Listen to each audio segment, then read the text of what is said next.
श्री स्वामी समर्थ मंडळी, कसे आहात तुम्ही?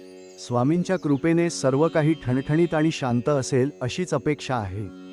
तुम्ही हा व्हिडिओ पाहत आहात म्हणजेच तुमच्या जीवनात नक्कीच शुभ संदेश येणार आहे. तर लवकरच हा व्हिडिओ लाईक करा आणि कमेंट सेक्शनमध्ये श्री स्वामी समर्थ लिहून आज एकदा नामस्मरण करून घ्या. श्री स्वामी समर्थ, सर्वशक्तिमान, सर्वज्ञ आणि भक्तांवर अपार प्रेम करणारे असे आपले अक्कलकोट निवासी श्री स्वामी समर्थ महाराज. त्यांचे जीवन म्हणजे श्रद्धेचा दीप, आत्मविश्वासाचा आधार आणि आध्यात्मिक प्रकाशाचा झरा.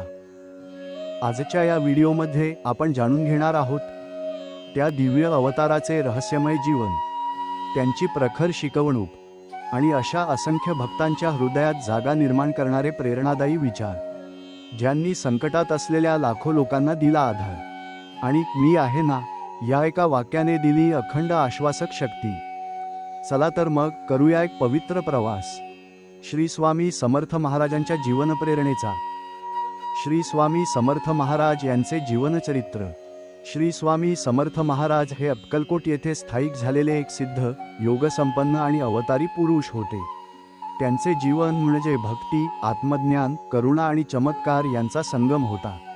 आजही ते अक्कलकोट स्वामी या नावाने महाराष्ट्र, कर्नाटक, आंध्र प्रदेशात विशेष श्रद्धेने पूजले जातात. मूळ आणि प्रारंभिक जीवन, एक गूढ व्यक्तिमत्व. स्वामी समर्थ महाराजांचे मूळ नाव, जन्मस्थळ व वंश यावर आजपर्यंत निश्चित माहिती नाही. त्यांच्या भक्तांच्या श्रद्धेनुसार तेच नृसिंह सरस्वतींचा पुनर्जन्म होते, जे श्री दत्तात्रेयांचे अवतार मानले जातात. स्वामींनी स्वतः आपल्या उगमाबद्दल फारच कमी माहिती दिली. त्यांनी सांगितले की त्यांनी बद्रिकाश्रमात अनेक वर्षे तपश्चर्या केली. कधीकधी ते स्वतःला काशीचा ब्राह्मण म्हणत. तपश्चर्या आणि भटकंतीचे जीवन. स्वामी समर्थ यांनी भारतातील अनेक पवित्र स्थळांची पदभ्रमंती केली. काशी, प्रयाग, हरिद्वार, रामेश्वर, नेपाळ, जगन्नाथपुरी, पंढरपूर आणि दक्षिण भारतातील अनेक तीर्थक्षेत्र. या प्रवासात त्यांनी कठोर तपश्चर्या केली, अनेक साधूंशी संवाद साधला आणि आत्मसाक्षात्काराचा मार्ग प्राप्त केला. ते साधारणतः भिक्षा मागून जीवन जगत असत, झाडाखाली राहत असत आणि स्मशानात समाधी अवस्थेत बसत. त्यांनी अनेक वेळा स्वतःचे दिव्यत्व लपवले, पण भक्तांवरील कृपावर्षेमुळे ते उघड होई. अक्कलकोटमध्ये आगमन. शेवटी स्वामी समर्थ महाराज अक्कलकोट, जिल्हा सोलापूर, महाराष्ट्र येथे स्थायिक झाले. तेथील एका वडाच्या झाडाखाली ते बसत असत. तेथूनच त्यांनी आपल्या असीम शक्तीने हजारो लोकांना आध्यात्मिक आधार, मार्गदर्शन व चमत्कारी सहाय्य केले. स्वामी महाराजांचं अक्कलकोटमधील वास्तव्य हे अनेक भक्तांच्या जीवनातील परिवर्तनाचं कारण ठरलं. अक्कलकोट हे आजही त्यांचे प्रमुख तीर्थक्षेत्र आहे. स्वभाव, बोलणे आणि शिकवणूक. स्वामी समर्थ हे थेट बोलणारे, करारी आणि सर्वज्ञ व्यक्तिमत्व होते. ते कधी अत्यंत गंभीर, कधी अत्यंत कोमल, तर कधी रागीट भासत. पण त्यांच्या प्रत्येक कृतीमागे भक्ताच्या कल्याणाची भावना असायची. त्यांनी श्रद्धा, संयम, सेवा आणि भक्ती यांवर भर दिला. चमत्कार आणि भक्तांवरील कृपा. स्वामी समर्थ महाराजांनी असंख्य चमत्कार केले.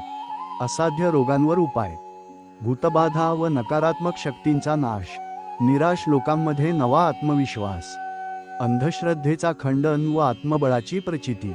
त्यांची कृपा अनुभवलेले भक्त म्हणतात, स्वामींच्या कृपेने अशक्य गोष्ट शक्य झाली. समाधी व पुढची परंपरा. 1878 साली वैशाख शुद्ध द्वितीया या दिवशी स्वामी समर्थ महाराजांनी अक्कलकोट येथे समाधी घेतली. आजही त्यांची समाधी भक्तांच्या श्रद्धेचे केंद्रस्थान आहे. तेथे हजारो भक्त दररोज येतात, नवस करतात आणि समाधानाने परततात. श्री स्वामी समर्थ यांचे काही प्रेरणादायी विचार. भय कायाला, मी आहे ना. ज्याचं श्रद्धेवर विश्वास आहे त्याच्या मागे मी सदैव उभा आहे. प्रपंच करा, पण त्यात अडकून जाऊ नका. मन, वाणी, कर्म तिन्ही शुद्ध ठेवा. उपसंहार.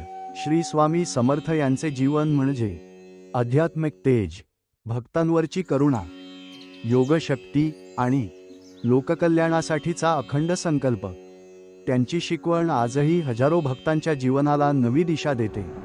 श्रद्धा आणि सबुरीच्या मार्गावर चालण्यासाठी श्री स्वामी समर्थ यांचा आशीर्वाद हाच सर्वोत्तम आधार आहे. जर तुम्हाला ही गोष्ट आवडली असेल तर लाईक करा, शेअर करा आणि आमच्या चॅनलला सबस्क्राईब करायला विसरू नका.